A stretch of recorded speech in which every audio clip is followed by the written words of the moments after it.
Hello नमस्कार दोस्तों, स्वागत है आपका यूट्यूब चैनल लर्न एजुकेशन में। और मैं विवेक आज आपके लिए इस वीडियो में वर्गीकृत आंकड़ों का मध्यमान किस प्रकार से ज्ञात करते हैं बताने वाला हूं। हमने अपनी पिछली वीडियो में मध्यमान के गुणधर्मों, उनकी सीमाओं और उनके उपयोग तथा संप्रत्यय को पढ़ा था, और साथ ही साथ अवर्गीकृत आंकड़ों का मध्यमान हम किस प्रकार से ज्ञात करते हैं इसकी विधि और उसके सूत्रों को पढ़ा था। आज हम उसके अगले चरण वर्गीकृत आंकड़ों का मध्यमान किस प्रकार से ज्ञात करेंगे इसको यहाँ पर बताया जाएगा। ये टॉपिक महाराजा सुहेलदेव विश्वविद्यालय और वीर बहादुर सिंह पूर्वांचल विश्वविद्यालय एमएड सेकेंड सेमेस्टर के 4th paper data analysis quantitative and qualitative में शामिल किया गया है, और साथ ही साथ अन्य सभी यूनिवर्सिटियों, सभी कोर्सों के लिए इम्पोर्टेंट है, जिसमें सांख्यिकी को एक विषय के रूप में शामिल किया गया है।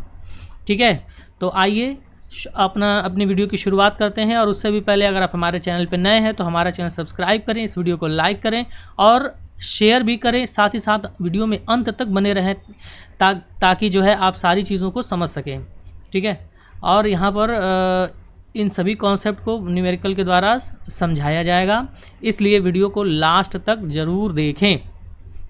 आइए शुरू करते हैं और समझते हैं कि वर्गीकृत आंकड़ों का मध्यमान हम किस तरीके से ज्ञात करेंगे। ठीक है, तो वर्गीकृत आंकड़ों के मध्यमान को ज्ञात करने की दो विधियां हैं यहाँ पर। ठीक है, एक को हम दीर्घ विधि यानी बड़ी विधि कहते हैं, और दूसरा लघु विधि या कल्पित माध्य विधि कहते हैं। और इन दोनों ही विधियों को हम इस वीडियो में देखेंगे, और दोनों पर एक एक न्यूमेरिकल्स भी जो है हम सॉल्व करेंगे। ठीक, तो आइए शुरू करते हैं। सबसे पहले हम दीर्घ विधि को देखते हैं। दीर्घ विधि को कैसे हम ज्ञात कर सकते हैं, तो दीर्घ विधि के लिए हमारे पास यह सूत्र यहाँ पर दिया गया है। ठीक है, मध्यमान m बराबर सिग्मा fx अपॉन n। अब यहाँ पर x आप ध्यान से देखिए, x जो है ये कैपिटल X है और वर्ग का मध्य बिंदु। ठीक है, अर्थात जितने भी हमारे वर्ग सारणी में वर्ग होंगे उन सभी का मध्य बिंदु हम यहाँ पर ज्ञात करेंगे। ठीक है, उसके बाद f यहाँ पर है वर्गों की आवृत्ति, n क्या है आवृत्तियों की कुल संख्या यानी कि सभी आवृत्तियों का योग। उसके बाद सिग्मा fx यानी कि आवृत्ति और वर्ग के मध्य बिंदुओं के गुणनफल का योग सिग्मा fx है। ठीक है, तो ये हमारा सूत्र है। आइए इस सूत्र पर एक सवाल हम हल करते हैं। ठीक है, तो सवाल कुछ इस तरीके से यहाँ पर दिया गया है। परीक्षा में केवल दो चीज़ें ध्यान दीजिएगा, हमारे एग्जाम्स में केवल यही दो डाटा देता है, क्लास बना कर देगा और फ्रीक्वेंसी। ठीक है, बात समझ में आया। अच्छा, एक चीज़ और जान लीजिए कि कभी कभी ये जो वर्ग या क्लास यहाँ बना के दिया हुआ है, हमने यहाँ पर नीचे से ऊपर की ओर लिया है। नीचे छोटे वर्ग और ऊपर बढ़ते समय बड़े वर्ग होते जाते हैं। परीक्षाओं में इसके विपरीत भी दे सकता है, ऊपर से नीचे की ओर बड़े वर्गों को लिख सकता है। लेकिन सवाल हल करने से पहले हमें इन वर्गों को नीचे से ऊपर की ओर और संगत आवृत्तियों को साथ के साथ जो है क्रमबद्ध कर लेना है नीचे से ऊपर की ओर। ठीक है, उसके बाद ही सवाल को हल करना है, क्योंकि जितने भी सूत्र हमने यहाँ पढ़े हैं वो सारे के सारे नीचे से ऊपर की ओर बढ़ते हुए वर्गों और उनकी आवृत्तियों के संबंध में हैं। तो इस बात का आप ध्यान रखेंगे और इस सवाल को हम हल करते हैं। तो ध्यान से देखिएगा, सबसे छोटा पहला वर्ग क्या है, 20 से 29 तक है और उसकी आवृत्ति 1 है। इसी तरह 30 से 39 की आवृत्ति 3 है, 40 से 49 वर्ग की आवृत्ति 10 है, और इसी प्रकार सभी वर्गों की आवृत्तियों को ऊपर से नीचे से ऊपर की ओर बढ़ते क्रम में रखा गया है। ठीक है, आइए अब हम इस सवाल को हल करते हैं। सवाल को हल करने के लिए हमें ऊपर दिया गया जो सूत्र है m बराबर sigma fx upon sigma fx upon n का उपयोग करना है। ठीक, तो इसके उपयोग करने के लिए हमें सभी वर्गों का मध्य बिंदु चाहिए। तो आपको बता दें हम कि मध्य बिंदु कैसे ज्ञात करते हैं। आपको पहले भी कई सारी वीडियो में बताया जा चुका है कि हम किसी वर्ग का मध्य बिंदु कैसे ज्ञात करते हैं। वर्ग का मध्य बिंदु ज्ञात करने के लिए हमें सभी वर्गों की वास्तविक सीमाओं को पता करना होगा। तो सबसे पहला जो हमारा वर्ग है उसका वर्ग क्या है, 20 से लेकर 29 तक है। ठीक है, 20 से 29 तक है। अब इसकी वास्तविक सीमा, वास्तविक निम्न और वास्तविक उच्च सीमा क्या होगी, तो ये हो जाएगी हमारी 19.5 से लेकर 29.5। ये हमारे वर्ग की वास्तविक निम्न सीमा हो गई, पहले वर्ग की। ठीक है, अब हम क्या करते हैं कि वास्तविक निम्न सीमा में प्रत्येक वर्ग की वास्तविक निम्न सीमा में वर्ग अंतराल को जोड़ देंगे। वर्ग अंतराल के आधे को अगर हम जो है जोड़ देते हैं तो वो हमारा प्राप्त हो जाता है मध्य बिंदु। अर्थात वर्ग अंतराल आई 10 है, आई का मान कितना है 10, तो 10 का आधा यानी 5 हम अगर प्रत्येक वर्ग की निम्न सीमा में जोड़ते हैं तो मध्य बिंदु प्राप्त हो जाएगा। अर्थात 19.5 में हम आई का आधा जोड़ेंगे, यानी कि वर्ग अंतराल का आधा 10 का आधा कितना होगा 10/2, ठीक है, और इसको जोड़ेंगे तो ये आ जाएगा 24.5, ठीक है। यानी कि पहले वर्ग का जो मध्य बिंदु आएगा, इस वर्ग का जो मध्य बिंदु आएगा x का मान वो कितना आएगा 24.5 आएगा, ठीक है। उसी तरह हम अगले वर्ग को भी लिख सकते हैं, यानी इस वर्ग का मध्य बिंदु क्या आएगा, हमें क्या करना है 30.5। ये निम्न सीमा कितनी है 29 है, तो 30 का निम्न सीमा कितना, वास्तविक निम्न सीमा 29.5, 0.5 घटा देंगे और जोड़ेंगे कितना, तो आई का आधा यानी कि वर्ग अंतराल का आधा कितना है 5 है, तो कितना हो जाएगा, ये हो जाएगा हमारा 24 की जगह ये क्या हो जाएगा 29 और 5 कितना होता है 34.5, ठीक है। तो हमारा अगले वर्ग का जो मध्य बिंदु हो जाएगा वो हो जाएगा 34.5, ठीक है। इसी तरह हम सभी का निकाल लेंगे। आइए इसको हम सारणी के रूप में लिख देते हैं एक बार में, ठीक है ना, ठीक है। ये हमारा सूत्र है, इसी सूत्र के अनुसार हमें fx चाहिए। तो कुछ मध्य बिंदुओं को हमने देखिए यहाँ पर निकाल कर एक ही बार लिख दिया है, ठीक है। आप ध्यान से देखिए, पहले वर्ग अभी हमने निकाला 24.5, दूसरे वर्ग का 34.5, और इसी प्रकार से सभी वर्गों का मध्य बिंदु हम उनके वर्गों के सामने लिख देते हैं, मिड पॉइंट जिसको हम कैपिटल एक्स से दिखा रहे हैं। तो सबसे पहले का 24.5, दूसरे का 34.5, तीसरे का 44.5, है ना। उसी तरह से चौथे वर्ग का 54.5, और ऐसे करते करते अंतिम वर्ग जो है वो 94.5 आ जाता है। तो हमने मिड पॉइंट सभी का निकाल लिया है, ठीक। कैसे निकाला आपको समझ में आ गया होगा, ठीक है।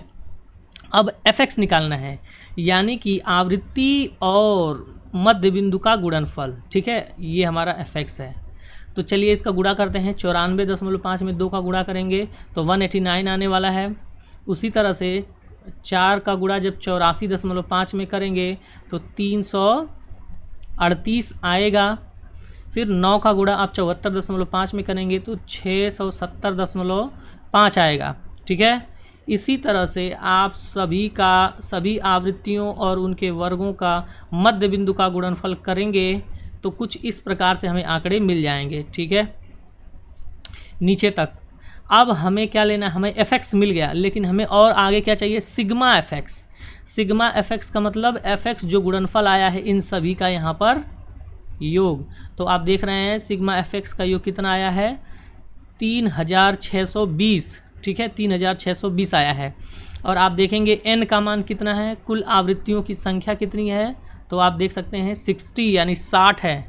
तो इस मान को हम इस फार्मूले में रखते हैं, 3620/60 हम रखते हैं, और रखने के बाद हम 60 से भाग देते हैं तो हमारा जो उत्तर आता है वो 60.33 यानी 60.33 हमारा आंसर आता है। और यही हमारा अभिष्ट मध्यमान इस दिए गए आंकड़े का होगा, ठीक है। बात समझ में आ गई। आशा है ये दीर्घ विधि आपको समझ में आई होगी। दीर्घ विधि इसलिए हम इसको कह रहे हैं कि पहले हम मध्य बिंदु ज्ञात करते हैं, मध्य बिंदु का फिर आवृत्तियों में गुणा करते हैं तो बड़े बड़े अंक प्राप्त होते हैं। और इन बड़े अंकों को जब जोड़ने में या फिर गुणा जो है कैलकुलेशन करने के दौरान इसमें कुछ त्रुटियां भी हो सकती हैं, इसीलिए इसको दीर्घ विधि कहा जाता है। बड़े अंक प्राप्त होते हैं इसीलिए इसको दीर्घ विधि कहा जाता है, ठीक है। तो आशा है आपको ये बात समझ में आई होगी। आइए हम इन्हीं वर्गीकृत आंकड़ों को हल करने की या मध्यमान ज्ञात करने की लघु विधि, जिसको हम कल्पित माध्य विधि भी कहते हैं, एज्यूम्ड मीन मेथड भी कहते हैं, उसको हम यहाँ पर पढ़ेंगे, ठीक है। आइए शुरू करते हैं और अगली स्लाइड में देखते हैं कि लघु विधि या कल्पित माध्य विधि द्वारा किस प्रकार से हम वर्गों को ज्ञात करते हैं। आइए शुरू करते हैं, ठीक है। तो यह जो है मध्यमान ज्ञात करने की सरल विधि है। इसमें गणना करते समय जैसा कि मैंने आपको बताया बड़े अंक प्राप्त नहीं होते हैं, इसलिए गणना करना सरल हो जाता है, गलतियों की संभावना कम हो जाती है, ठीक है। इसमें किया जाता है तो इसमें हम मध्यमान को पहले ही मान लेते हैं।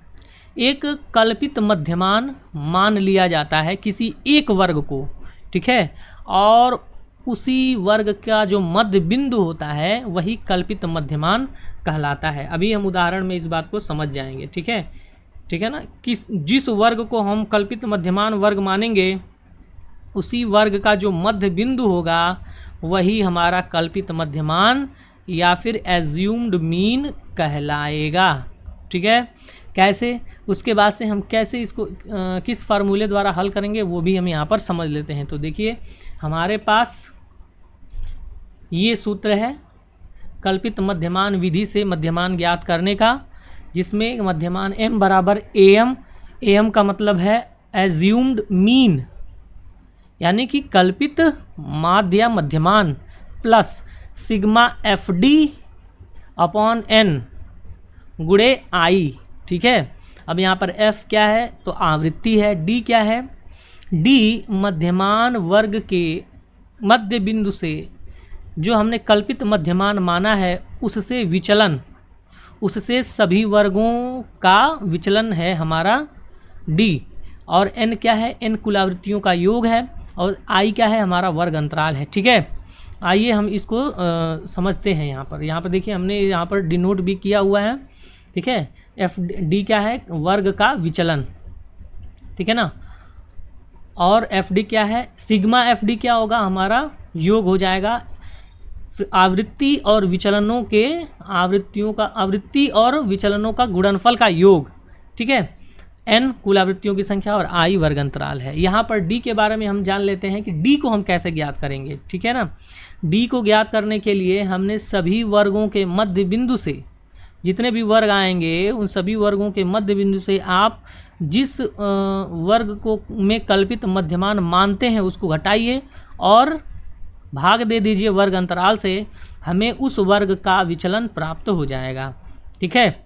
आइए हम इसको एक सवाल के द्वारा समझते हैं, ठीक है ना। ध्यान दीजिएगा इस बात को, इसमें भी हमें हर एक वर्ग का मध्य बिंदु ज्ञात करने की आवश्यकता पड़ती है, ठीक है। तो आइए देखिए हमने इसको सवाल को यहाँ पर सरल किया है। किस प्रकार से सरल किया है वो आप समझ लीजिए। सबसे पहले हमारे पास ये दो आंकड़े दिए होते हैं, एक वर्ग दिया होता है और दूसरा हमारी आवृत्ति दी होती है, ठीक है। वर्ग यहाँ पर नीचे से ऊपर की ओर 0 से 4, 5 से 9, 10 से 14, 15 से 19, 20 से 24 ये दिए हुए हैं जो कि अपवर्जी वर्ग हैं, ठीक है ना। अब सॉरी ये समावेशिक वर्ग है ना, इंक्लूसिव। अब इसको हमें किस में बदलना है, हमें इसको वास्तविक निम्न सीमाओं में बदलना है, तभी तो हम मध्य बिंदु ज्ञात कर सकेंगे, ठीक है। अब यहाँ पर वर्ग अंतराल हमारा कितना है 5, और कुल आवृत्तियाँ उसके सामने लिखी हुई हैं और आवृत्तियों का योग कितना है हमारा 80 है। अब हमारा सबसे पहला काम होता है इस फार्मूले के अनुसार सभी मान को ज्ञात करना। तो सबसे पहले हमने मान लिया एज्यूम्ड मीन, सबसे पहले हमें क्या मानना है, कल्पित मध्यमान को मान लेना है। वो आप अपने मन से मानते हैं, कोई भी मान सकते हैं, किसी भी वर्ग को आप यहाँ पर जितने भी वर्ग दिए हुए हैं किसी भी वर्ग को आप मध्यमान मान सकते हैं, लेकिन आपको यह सुझाव दिया जाता है कि आप वर्ग में जो वर्ग सब लगभग बीच में आता है उन्हीं में से किसी वर्ग को आप लगभग जो ठीक बीच में आता है उसी में से किसी एक वर्ग को आप कल्पित मध्यमान वर्ग मान लीजिए, ठीक है। हमने यहाँ पर मान लिया है 20 से 24 जो कि लगभग बीच में ही आ रहा है, 20 से 24 वाले वर्ग को कल्पित मध्यमान वर्ग मान लिया है, ठीक है। और जब कल्पित मध्यमान वर्ग माना है तो हमें क्या चाहिए, हमने क्या समझा था कि इसी वर्ग का जो मध्य बिंदु होगा वही हमारा एज्यूम्ड मीन या कल्पित मध्यमान हो जाएगा। तो इस वर्ग की जो निम्न सीमा है वो 20 से इस वर्ग, यह वर्ग कौन सा है 20 से 24। अब इस वर्ग को वास्तविक निम्न सीमा में बदलिए तो 19.5 आ जाएगा और 24.5 आ जाएगा। मैंने क्या बताया, इसका मध्य बिंदु ज्ञात करना है। तो मैंने आपको बताया था कि मध्य बिंदु ज्ञात करने के लिए निम्न सीमा, वास्तविक निम्न सीमा में आप I का आधा जोड़ दीजिए, अर्थात वर्ग अंतराल का आधा। तो वर्ग अंतराल हमारा 5 है, उसका आधा कितना आ जाएगा 2.5 आ जाएगा। अगर आप जोड़ते हैं तो ये आता है 22, ठीक है। यानी कि हमारा एज्यूम्ड मीन कितना है, वो है 22। देखिए हमने यहाँ पर 22 लिख दिया है, ठीक है ना, बात समझ में आ गया। तो हमने एज्यूम्ड मीन मान लिया। अब दूसरा काम आता है डेविएशन ज्ञात करना, डी का मान ज्ञात करना, ठीक है। अब हम डी निकालेंगे। तो डी के लिए मैंने क्या बताया था, डी के लिए मैंने आपको ये बताया था कि आपको डी ज्ञात करने के लिए चाहिए x माइनस AM/I, ठीक है। तो आप ध्यान दीजिएगा, प्रत्येक वर्ग का मध्य बिंदु, जैसे कि हमने पहले वर्ग का मध्य बिंदु कितना लाया हमने, तो 22 आ गया। जो हमने सबसे पहले जो हमने कल्पित मध्यमान वर्ग, ये क्या है हमारा, ये हमारा कल्पित मध्यमान वर्ग है, ठीक है, एज्यूम्ड मीन क्लास। अब इसका मध्य बिंदु कितना आ रहा है आप देखेंगे तो 22 आ रहा है। अभी अभी हमने यहाँ पर कैलकुलेट किया तो 22 लिख दिया। इसमें से आप एज्यूम्ड मीन कितना माना है, तो हमने 22 मान लिया, 22 लिख दीजिए। और बटे आई का मान कितना है 5, 22 में से 22 जाएगा 0, 0/5 आता है कितना, 0/5 आएगा 0। तो देखिए हमने डी का मान यहाँ पर क्या लिख दिया, सबसे पहला 0, ठीक है। उसी तरह से आइए हम अगले वाले वर्ग का ज्ञात करते हैं। एक ज्ञात करके हम आपको दिखाएंगे, बाकी की चीज़ें आप स्वयं से ज्ञात कर सकते हैं, ठीक है। चलिए तो हम अगले वर्ग के लिए हम यहाँ पर ज्ञात करते हैं डेविएशन यानी विचलन डी, ठीक है ना। तो आइए अगले वर्ग का हमें मध्य बिंदु सबसे पहले चाहिए। सबसे पहले क्या चाहिए, हमारा जो इसके कल्पित मध्यमान वर्ग के ऊपर का वर्ग 25 से 29 है, ठीक है। 25 से कितना है 29, तो वास्तविक निम्न सीमा कितनी आ गई 24.5, ठीक है। कितनी आ गई, तो यहाँ पर जो है वो आ गई हमारी 24.5, ठीक है। उच्च सीमा क्या आ गई 29.5। तो उच्च सीमा से मतलब नहीं है हमें, मतलब है निम्न सीमा से। अब इस निम्न सीमा में हमें वर्ग अंतराल का आधा जोड़ना है, यानी कि 24.5 में अगर आप 2.5 जोड़ते हैं तो कितना आएगा यहाँ पर, ठीक है। यहाँ पे आपका आ जाएगा 7, ठीक है, 27, ठीक है ना, 27 आ जाएगा। यानी मध्य बिंदु क्या आ गया, अगले वर्ग का मध्य बिंदु 27 आ गया। और माइनस एज्यूम्ड मीन हमने कितना माना है, ध्यान दीजिएगा, AM कितना माना है 22, तो 22 से इसमें से घटा दीजिए और भाग दे दीजिए किससे, I से। I हमारा कितना है 5, ठीक है। और जब आप इसको भाग देते हैं तो आपके पास आता है +1, ठीक है। बात समझ में आया, +1 आ जाएगा। इसी तरीके से हम सभी वर्गों को ज्ञात कर लेते हैं। अगर आप नीचे की ओर जाते हैं तो इसी का विपरीत आ जाएगा। अगर नीचे की ओर आप जाते हैं तो एक नीचे का भी ज्ञात कर लीजिए, जैसे कि ये वाला वर्ग है 15 से 19 वाला, इसका विचलन क्या आएगा -1। कैसे आएगा, तो 14.5, जो कि इसका निम्न वास्तविक निम्न सीमा है इस वर्ग की, और इसमें हमें जोड़ना है कितना 2.5। अगर आप जोड़ते हैं तो मध्य बिंदु आ जाएगा, कितना आएगा 10 आ गया, 4 2 6 और 1 7 आ जाएगा, और ये एक 17, ठीक है। कितना आएगा 17, और इसमें से हमें कितना घटाना है, हमें घटाना है 22 और भाग देना है 5 से। तो यहाँ पर -5/5 आएगा और भाग देंगे तो क्या आ जाएगा -1, और देखिए हमने नीचे -1 यहाँ पर लिख दिया है, ठीक है। इसी तरह से हम सभी का वर्ग का मध्य बिंदु ज्ञात करने के बाद डेविएशन निकाल लेंगे, ठीक है। लेकिन एक बात आप ध्यान दीजिए, ये तो कैलकुलेशन इसकी ये बड़ी हो जा रही है। शॉर्टकट आपको मैं बता दूं, शॉर्टकट में कैसे हम करते हैं। शॉर्टकट में करने के लिए देखिए, जब आप ध्यान पहले वर्गों को देख लीजिए, अगर सभी वर्ग अंतराल एक समान है, नीचे से लेकर और ऊपर तक जितने भी वर्ग हैं सब यदि एक बराबर हैं, तो जो आप कल्पित मध्यमान वर्ग मानते हैं, जैसे हमने ये कल्पित मध्यमान वर्ग मान लिया 20 से 24, तो उसका विचलन हमेशा 0 हो जाता है, आप 0 लिख दीजिए। फिर उसके बाद जितने भी ऊपर के वर्ग हैं इसके, यानी जो इससे बड़े वर्ग हैं, ऊपर की ओर बड़े वर्ग हैं ना, तो जितने भी वर्ग हैं सबको आप अगले वर्ग में +1, दूसरे में +2, तीसरे में +3, उसके बाद चौथा अगर है तो +4, उसके ऊपर है +5। ऊपर वाले को सब प्लस करके एक एक बढ़ाते हुए क्रम में लिखते जाइए। और इस कल्पित मध्यमान वर्ग से जितने नीचे का विचलन होगा वो एक एक करके माइनस होता जाएगा, यानी -1, -2, -3, -4, जहाँ तक है। अगर -5 है तो -5 भी हो जाएगा, ठीक है। ये आपको शॉर्टकट ट्रिक है, यही चीज़ आएगी अगर आप उस सूत्र से जो मैंने अभी बताया उससे ज्ञात करेंगे तब भी यही आएगा, ठीक है ना। तो ये शॉर्टकट है।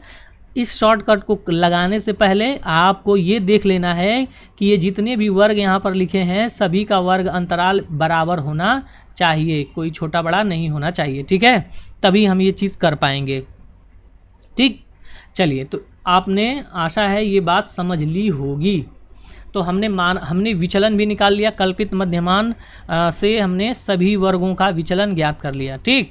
अब आइए, अब हमारा अगला काम है, फार्मूले में दिया है एफ डी निकालना है, यानी F गुणे D, यानी कि हमें आवृत्ति और विचलनों का गुणनफल ज्ञात करना है, FD हो जाएगा, ठीक है। तो आइए ज्ञात करते हैं। 5 दूना 10, ये हो जाएगा +10, उसके बाद 4 चौके 16, +16, +15, +32, +18, 18 कम में 18, 16 दूना 32, आप देख रहे हैं। इसी तरह -1 और 10 का गुणा करेंगे तो कितना आ जाएगा, -10, 7 और -2 का गुणा करेंगे तो -14। इस तरीके से ये सारी चीज़ें हो गई। अंत तक हमने सबका गुणा कर लिया। अब सवाल ये उठता है कि इनको हमें सभी को अब सिग्मा FD ज्ञात करना है, यानी FD हमारा जितना भी है हमें क्या करना है, FD का योग ज्ञात करना है, ठीक।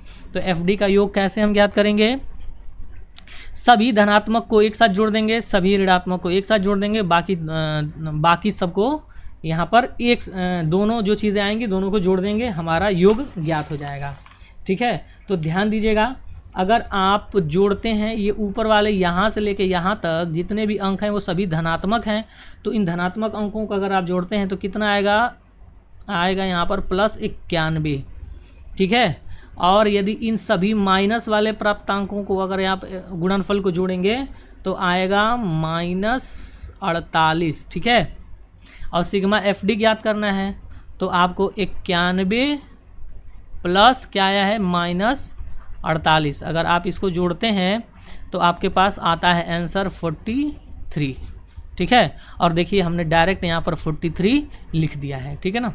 तो हमारा सिग्मा FD का मान कितना आया, 43 आया। n का मान यहाँ पर दिया हुआ है 80, आप 80 यहाँ लिख दीजिए। उसके बाद i का मान क्या दिया हुआ है 5, तो आपने 5 यहाँ पर लिख दिया। अब इन सभी मानों को हम फार्मूले में रखते हैं। am के स्थान पे हमने रख दिया 22, जो कि शुरू में ही हमने मान लिया था। उसके बाद सिग्मा FD अभी हमने जोड़ा तो आया 43, है ना। उसके बाद n का मान कितना है, यानी सिग्मा F कितना है 80 है, और वर्ग अंतराल गुणे i है, यहाँ पर हमने 5 से गुणा कर दिया। जब हम सॉल्व कर रहे हैं तो उत्तर आ रहा है हमारा 24.69, ठीक है। तो इस तरीके से, और यही हमारा अभीष्ट उत्तर है, ठीक। बात समझ में आ गया। तो इस तरीके से हम किसी भी वर्गीकृत आंकड़ों का कल्पित मध्यमान विधि से मध्यमान ज्ञात कर सकते हैं। देखा आपने, यहाँ पर जो हमारे पास जितने भी अंक आ रहे हैं वो बहुत बड़ी संख्या में नहीं है ना, उनका मान जो है वो छोटा छोटा हमें प्राप्त हो रहा है, जिसकी वजह से हमें गणितीय गणनाएं करना सरल हो गया है यहाँ पर, ठीक है। इसीलिए इसको हम लघु विधि भी कहते हैं या कल्पित मध्यमान विधि भी कहते हैं, ठीक है। परीक्षा में अगर आप इस विधि से सॉल्व करते हैं तो आपके सवाल का गलत होने का जो संभावना है वो बहुत ही कम हो जाएगा, ठीक है ना। तो आशा है आपको ये दोनों ही तरीके मध्यमान ज्ञात करने के समझ में आए होंगे। इस पर आप अन्य प्रश्नों को भी हल करिएगा, और अगर न मिले तो आप इसी प्रश्न को अपने स्वयं से हल करेंगे तो आपको और भी अभ्यास होगा। आशा है कि आप मेरी बात को समझ गए होंगे। तो वीडियो में अंत तक बने रहने के लिए आपका बहुत बहुत धन्यवाद और नमस्कार, शुभ दिन।